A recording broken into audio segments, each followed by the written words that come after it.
কিমানখিনি যে আমি ইভিএম ওপৰত বেটাৰী সম্পৰ্কত যে আমি মাত মাতিলোঁ কিমান কথা তাৰ স্পষ্টীকৰণ দিব পাৰিলে এতিয়া আপোনালোকৰো মোবাইল ফোন আছে আপোনালোকৰো মাইক্ৰফোন আছে আপোনালোকৰ মোবাইল ফোনৰ মাইক্ৰফোনৰ বেটাৰী অলপ দিন সময় পিছত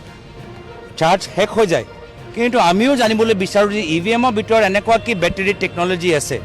যে তেওঁলোকৰ চাৰ্জ কমে নহয় আমি জানিবলৈ বিচাৰোঁ সেইখিনি বেটাৰী আপোনাৰ মোবাইল ফোনত থাকিব লাগে সেইখিনি বেটাৰী আপোনালোকৰ বুমত থাকিব লাগে সেইখিনি বেটাৰী প্ৰত্যেকজনৰ ওচৰত থাকিব লাগে যে ইমান দিনৰ পিছতো বেটাৰীৰ পাৰ্চেণ্টেজ কমি নাযায় তো সম্পূৰ্ণ সামূহিক কথাখিনি আমি পাতিবলৈ বিচাৰোঁ আৰু আমাকতো ভাবিব লাগিব যে আপোনালোকৰ যদি এটা সাধাৰণ মোবাইল ফোন আপোনালোকৰ গাড়ী বেটাৰী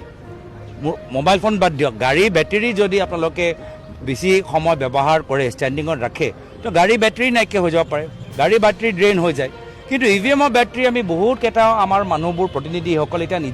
নিজ চকুৰে চাই কৈছে যে ইমান দিনৰ পিছত বেটাৰী পাৰ্চেণ্টেজ 94%, 6%, 5% এইটো কি টেকন'লজি যি টেকন'লজি গাড়ীত নাই যি টেকন'লজি মোবাইল ফোনত নাই যি টেকন'লজি আমাৰ ঘৰৰ ভিতৰত আমাৰ ফেক্টৰী প্ৰত্যেক আমাৰ মেচিনাৰীত নাই সেই বেটাৰীটো একমাত্ৰ ইভিএমতে আছে যে ইমান দিনৰ পিছতো মাত্ৰ 6% পাৰ্চেণ্টেজে তেওঁলোকৰ বহুত ক্ষেত্ৰত ডিছচাৰ্জ হয়